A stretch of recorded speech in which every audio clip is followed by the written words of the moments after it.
Renato López parecía tenerlo todo. Una carrera en ascenso, una pareja estable, proyectos, presencia, talento, reconocimiento y un futuro que prometía mucho más. Pero la historia que apuntaba hacia el éxito terminó de manera abrupta y trágica. El 23 de noviembre de 2016, Renato y su amigo Omar Girón acudieron a un encuentro que, en apariencia, representaba una atractiva oportunidad laboral en el Estado de México. El recorrido del vehículo quedó registrado por cámaras de seguridad.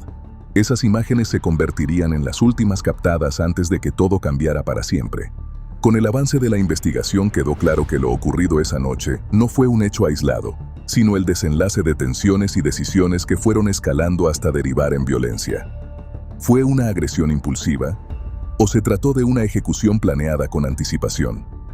Te invitamos a ver el siguiente caso hasta el final, para que no te pierdas ningún detalle. El caso de Renato López. Todos los días convivimos con la maldad. Somos testigos de la parte más oscura del comportamiento humano. El sufrimiento provocado por un individuo a otros es algo latente en nuestra sociedad. En Investigadores Criminales, nos adentraremos en ese lado oscuro de la humanidad. Traeremos a la pantalla los más perversos crímenes y trataremos de entrar en la mente de esos seres que cometen los más terribles actos. Yo soy Alex y el día de hoy te traigo otro caso más. Pero antes de comenzar, quiero que me digas desde dónde nos estás viendo. Nos gusta mucho saber hasta dónde llegan estas historias. Tampoco olvides dejar tu me gusta y compartir este video si crees que a alguien más le puede interesar. Y ahora sí, comencemos. Renato López nació el 11 de marzo de 1983 en Ciudad de México. Desde temprano, su vida estuvo atravesada por el mundo del espectáculo.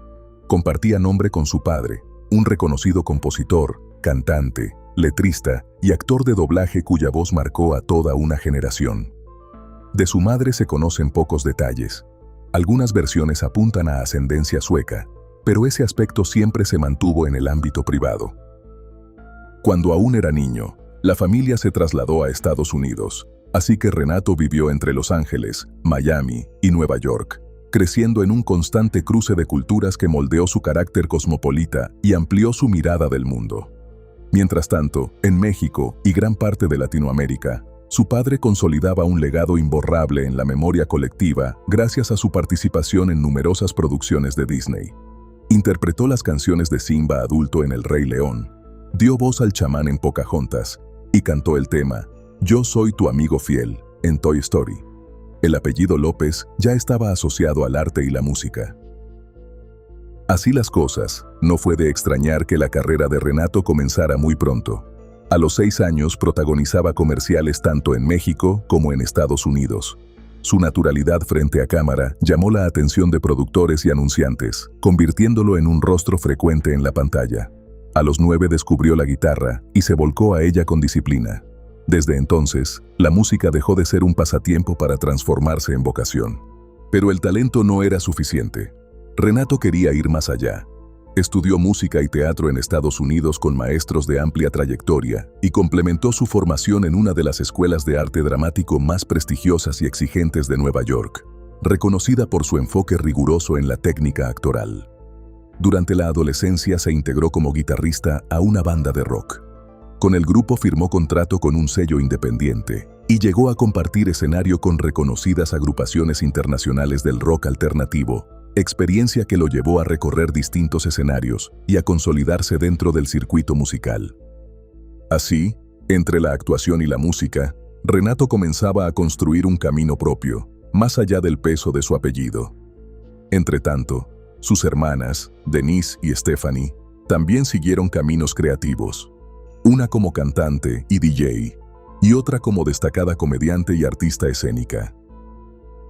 En 2006, en paralelo con la dinámica exigente de giras, ensayos y contactos constantes, Renato amplió horizontes al incorporarse a un canal juvenil de habla hispana, perteneciente a una importante cadena estadounidense, donde comenzó a conducir programas de entretenimiento y música en vivo. Poco después, dio el salto a un reconocido canal musical en México, al frente de distintos espacios dedicados a la escena pop y alternativa. Su estilo desinhibido y fresco lo convirtió rápidamente en un entrevistador solicitado. No en vano, frente a sus cámaras pasaron figuras internacionales como Penélope Cruz, Lady Gaga, Samuel L. Jackson y Tom Cruise. Con apenas 25 años, Renato ya era un rostro consolidado en la televisión musical latinoamericana. En 2009, su vida personal dio un giro importante cuando conoció a Alexandra Ivanišević, una bloguera sueca radicada en México que escribía sobre estilo de vida, moda y viajes. La conexión fue inmediata. En cuestión de meses comenzaron una relación que se extendería por años y que, con el tiempo, también quedaría inevitablemente ligada a la historia que nadie imaginaba entonces. Mientras su relación avanzaba lejos de los reflectores, su carrera también atravesaba cambios decisivos. En 2011 participó en un videoclip de Gloria Trevi, ampliando aún más su exposición mediática. Ese mismo año, la banda de rock de la que formaba parte se disolvió, cerrando una etapa intensa. Pero lejos de significar un retroceso, fue un punto de inflexión, porque la televisión le volvió a abrir las puertas. En 2012 se incorporó a un canal internacional de entretenimiento como conductor de un programa enfocado en moda y estilo para toda Latinoamérica. Coincidía con su cumpleaños número 30, una etapa que él mismo describía como de plenitud y expansión profesional.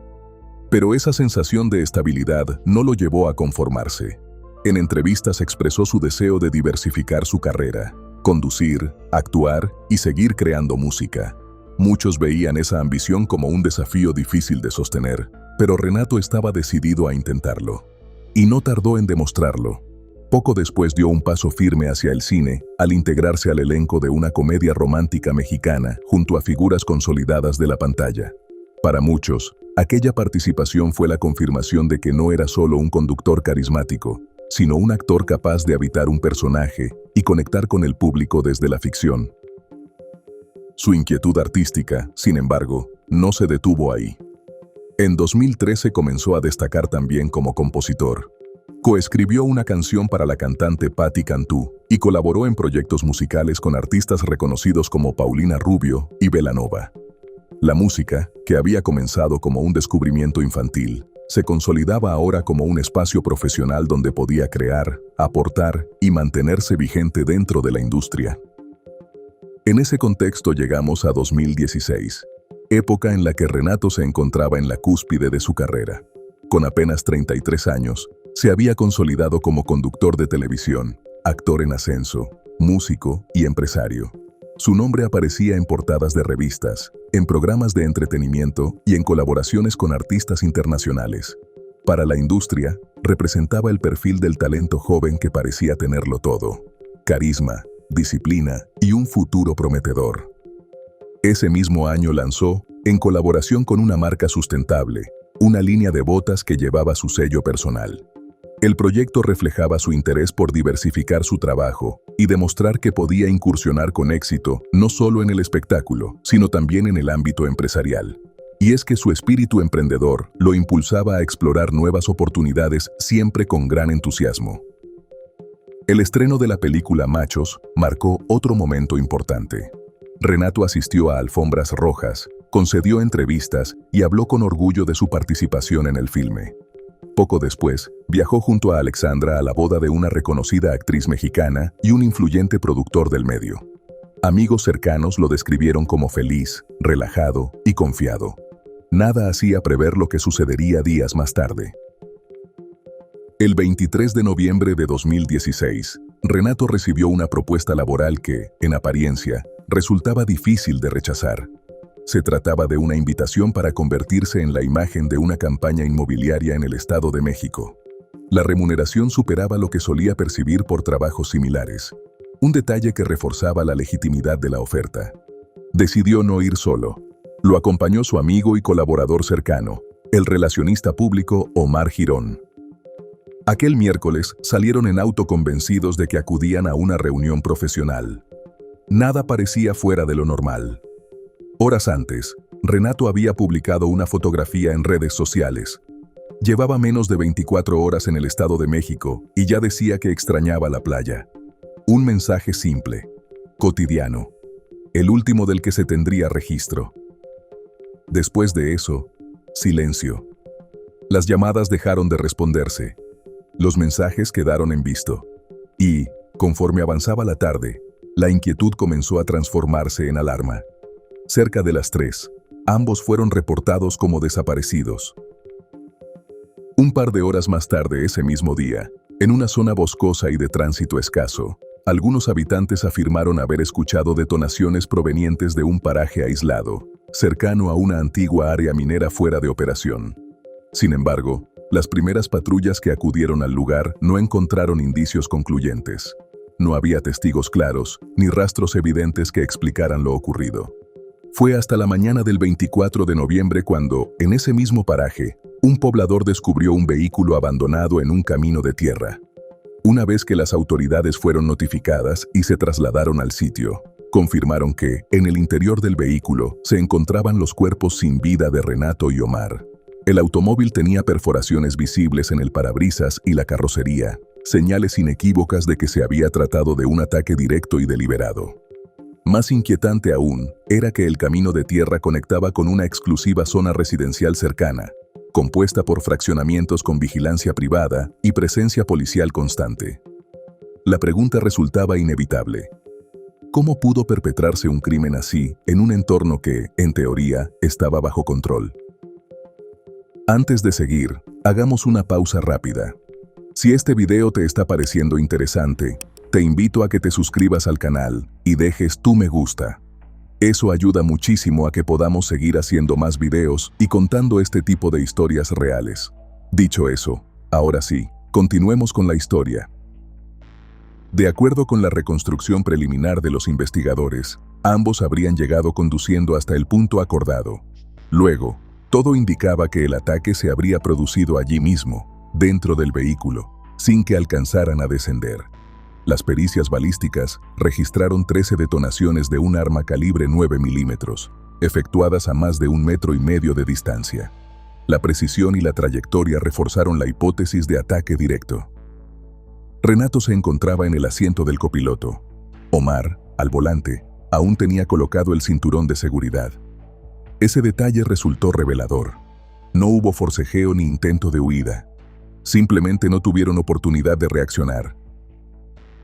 Esa misma noche, la familia de Renato confirmó la noticia, que se difundió rápidamente y provocó una ola de conmoción. Figuras del espectáculo y colegas expresaron públicamente su pesar. El impacto fue profundo. Un artista joven, en pleno ascenso, había perdido la vida de manera repentina y violenta. El velorio se realizó en privado, en una funeraria de la Ciudad de México, bajo un estricto clima de discreción y profundo dolor.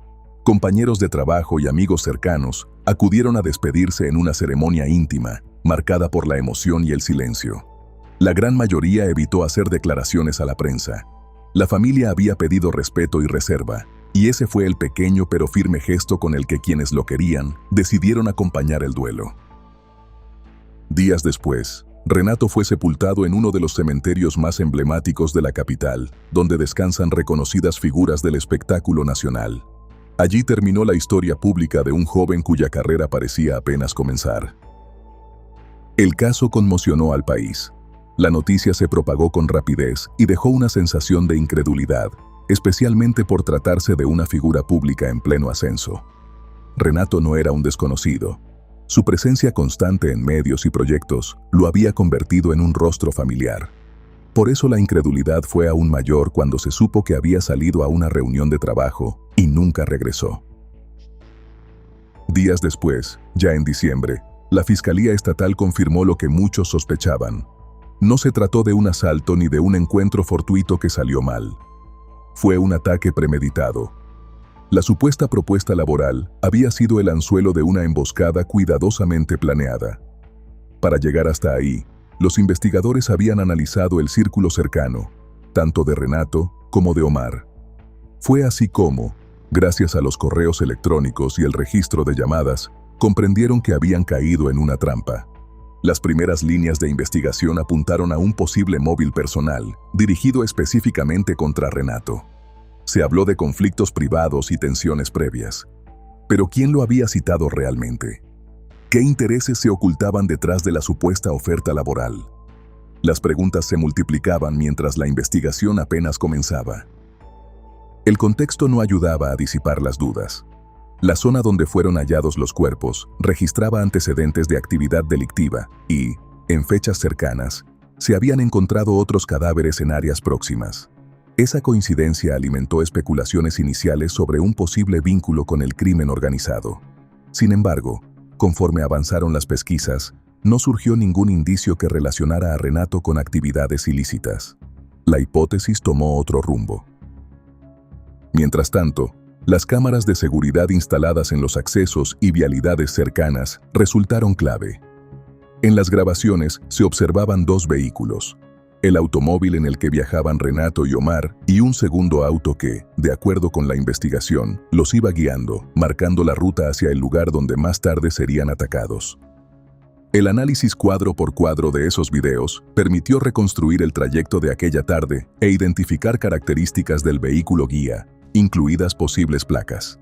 Esa pieza fue determinante para estrechar el cerco. Además, las cámaras permitieron dar con la ruta de fuga de la camioneta en la que viajaban los perpetradores. Poco después, las autoridades anunciaron la detención de dos presuntos implicados, Mario Alberto y José Pedro.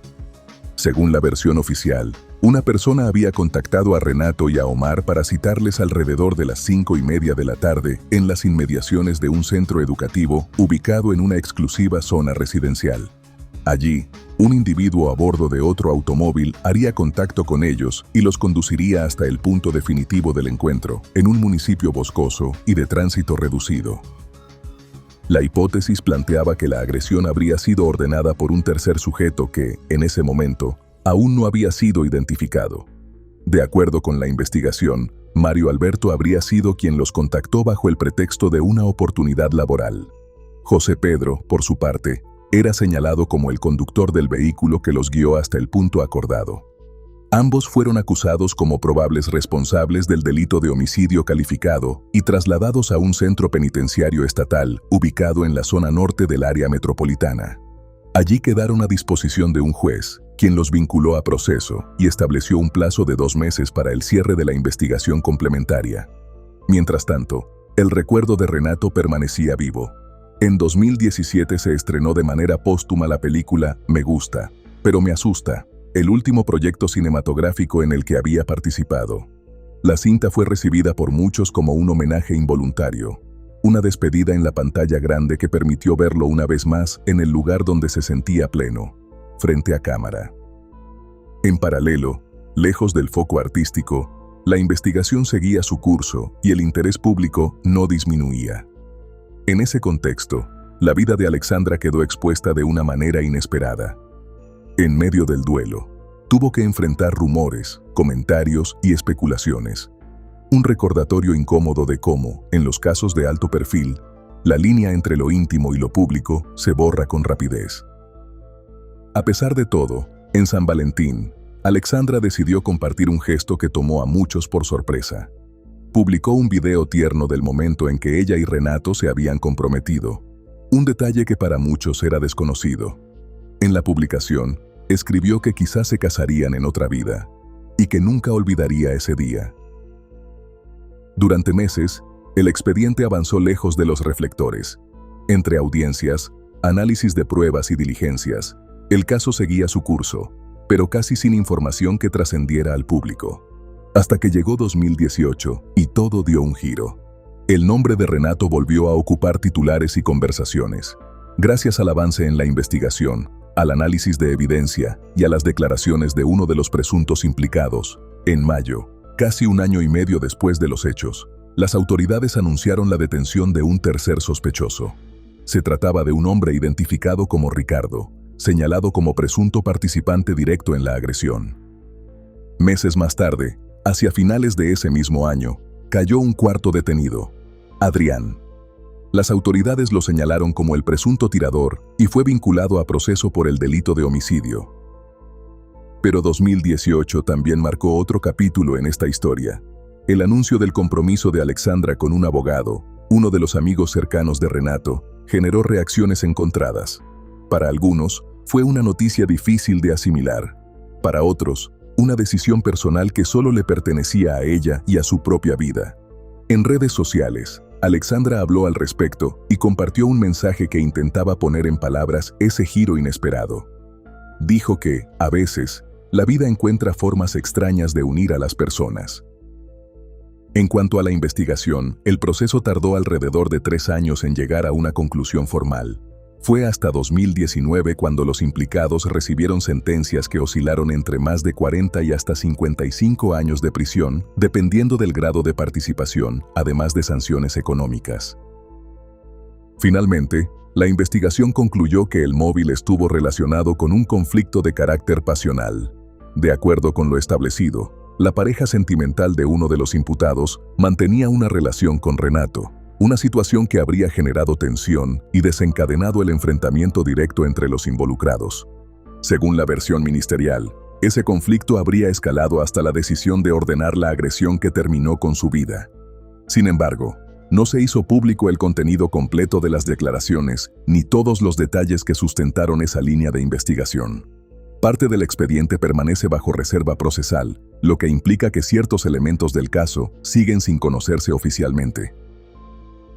De esta manera, el proceso judicial logró un cierre legal, pero parcial. La resolución no borró el impacto emocional que la pérdida dejó en la familia, en el medio artístico y entre los seguidores de Renato. Porque, más allá de las condenas, permanece una verdad irreemplazable. Ninguna sentencia compensa la ausencia. Su historia también dejó una reflexión más amplia. Expuso la vulnerabilidad de las figuras públicas, la exposición constante y la rapidez con la que la confianza puede convertirse en riesgo. Y al mismo tiempo, puso en evidencia un contexto más profundo de violencia que atraviesa a tantas historias truncadas. Hoy, Renato López es recordado como un artista polifacético, conductor, actor, músico, compositor y emprendedor. Su legado vive en cada proyecto en el que participó y en la huella que dejó en quienes lo conocieron y en el público que lo siguió. El caso de su muerte mostró lo frágil que puede ser el contraste entre el éxito y la tragedia. Una invitación aparentemente ordinaria, un traslado que parecía rutinario, y en cuestión de horas, todo cambió. Hablar de Renato es hablar de talento y de una vida que avanzaba con impulso propio. Es también recordar lo cerca que pueden estar el brillo y la oscuridad. Su partida dejó una marca que no se borra con el tiempo, porque más allá del proceso judicial, permanece la memoria de un artista cuya carrera parecía estar apenas entrando en su mejor etapa. Tal vez esa sea la enseñanza más profunda. Detrás del nombre público, había una persona. Y su historia nos recuerda que ninguna explicación puede reemplazar una vida. Ahora que conoces todos los detalles sobre este impactante caso, ¿crees que la investigación y las autoridades actuaron con suficiente rapidez y transparencia? ¿O piensas que hubo zonas oscuras que nunca quedaron completamente aclaradas? Déjanos tu opinión en los comentarios. Y bueno, querida audiencia, hasta aquí una investigación más. ¿Qué opinan del caso de hoy? Nos gustaría mucho leer sus comentarios, ya que su opinión sobre los casos es muy importante para nosotros. Recuerden siempre hacerlo con el máximo respeto posible, tanto para la víctima como para los demás espectadores y nosotros que los estaremos leyendo. Antes de irte, deja tu me gusta y suscríbete si aún no lo estás. Tampoco te olvides de compartir este video si crees que a alguien que conoces le puede interesar. Nos vemos hasta otra investigación criminal. Adiós.